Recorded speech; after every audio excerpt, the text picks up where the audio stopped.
As time continues to trudge onwards, we begin to see humans focusing on death in a more philosophical sense than before. Many of the previous entries were about simple body disposal, but from this point forward, people seem to start to develop a more sentimental relationship with passing away. But from these newfound thoughts, a whole new world of ideas begin to occur.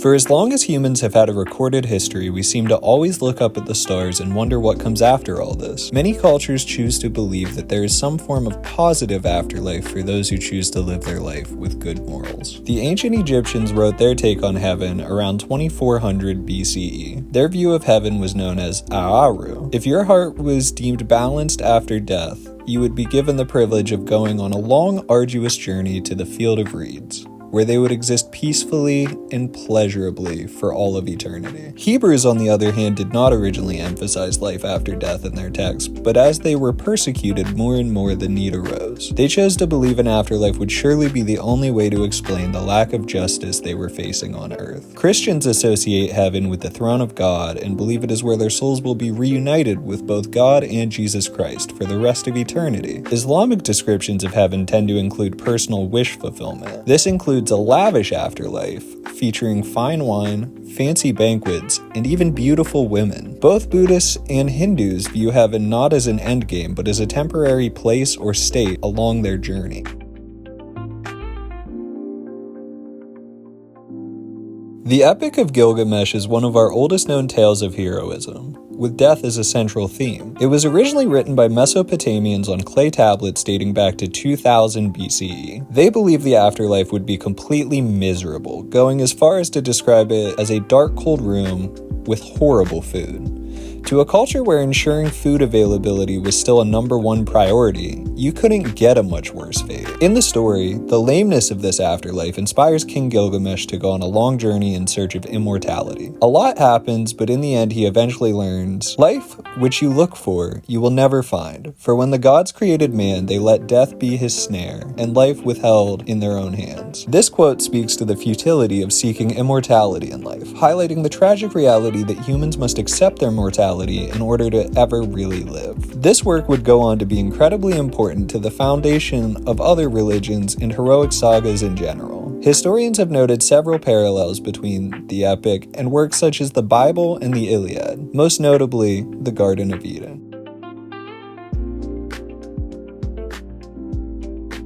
Capital punishment is the government-sanctioned killing of a human being as a form of punishment. The Babylonian Code of Hammurabi, written around 1772 BCE, recommends the death penalty for over 20 different crimes. Historical crimes resulting in such an overreaction of a punishment included such menial things as blasphemy, or even stealing grapes. The Jewish holy book even justifies the use of the death penalty as a punishment for magic. Historical methods of execution included stoning, crucifixion, burning alive, and being drawn and quartered. One of the wildest forms of historical execution has to be the ancient Roman punishment for patricide, or murdering your parent. They would sew you into a leather sack and throw you into deep water along with a living dog, rooster, snake, and a monkey, basically the worst log flume ride of your entire life. More modern methods include hanging, beheading, electrocution, suffocation, and lethal injection. However, most civilized nations have trended towards removing the death penalty since the end of World War II.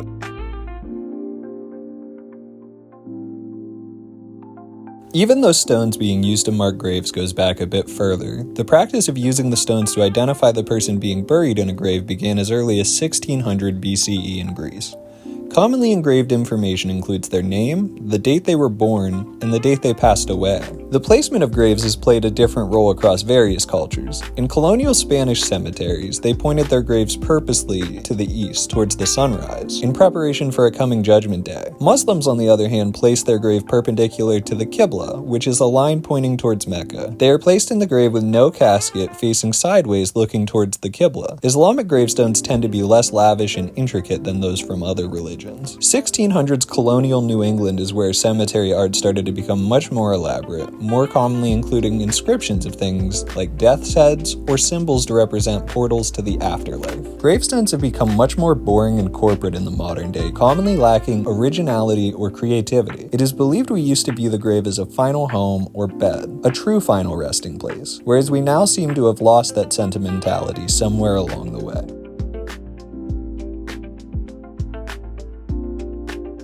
The Egyptian Book of the Dead is basically a collection of spells written around 1550 BCE that functioned as a cheat sheet to navigate through the afterlife and find your way into paradise. Strangely though, no single copy of the book exists. Instead, it is formed of various individual copies that all have their own separate magical and religious material, usually accompanied by illustrations of a journey into said afterlife. Each person's individual copy would be placed with the person's body after death. Right after death, they believed their heart would be weighed to determine their morality. If a person's soul wasn't deemed pure enough to move on to the afterlife, they would be eaten by Ammit, a demon that is made up of the worst parts from both a lion, a hippo, and a crocodile. This would lead to the soul being trapped in a fate of eternal restlessness. Assuming their heart is worthy though, they would then be able to use the copy of the Book of the Dead that they brought with them to help navigate through their journey towards paradise. Today, we know of over 190 spells that could have been included in each individual's copy. These include everything from ones for something as simple as remembering your name after death,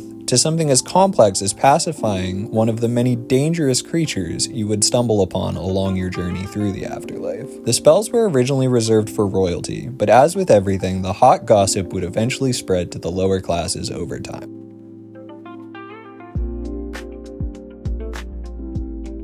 Yama is the Hindu god of death, first appearing in ancient India in a set of hymns written around 1100 BCE. His legend went on to spread like crazy, appearing all through various Asian cultures, including popping up in Japanese, Tibetan, Korean, Chinese, and Buddhist mythology. The man is a certified A-lister as far as death gods go. Some believe that Yama was the first mortal to ever die, and upon death he became the first person to travel the afterlife realm. The Hindu incarnation of Yama is usually seen with either blue, black, or green skin. He is a chubby menace to society who rides a water buffalo around and practically lassos souls directly out of bodies with a rope, traditional yeehaw style. Now keep in mind, Yama does this while also handling all the administrative duties that go into being the Lord of Naraka, a temporary purgatory where those souls can be purified or rerouted to the next stage in their journey, whether that be back to Earth, a temporary heaven, or one of multiple uniquely different hells that exist. Practically every culture ends up developing their own Lord of the Dead eventually. In Egypt, Osiris would manage the dead while also deciding when it was the right occasion to flood the Nile,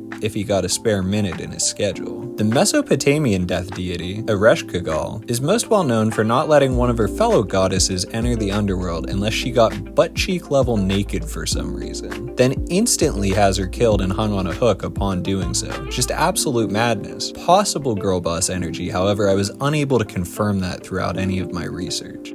If you're seeing this and you made it this far into the video, I just need you to know that I appreciate you an endless amount and am just so happy that you were able to find this video and maybe take some form of enjoyment out of it. If you liked what you saw, please consider subscribing, because I do plan on doing more like this in the future, as well as any other topics that fit into the genre of like alternative media, music, art, etc. And also, if you have any constructive criticism, feel free to leave a comment. I'm very open to hearing critiques of my writing or editing style, just anything like that. I'm learning as I go, so I would appreciate feedback. But yeah, I think that's about it. Thank you so much once again. Thank you for your time. See you later, gangsters.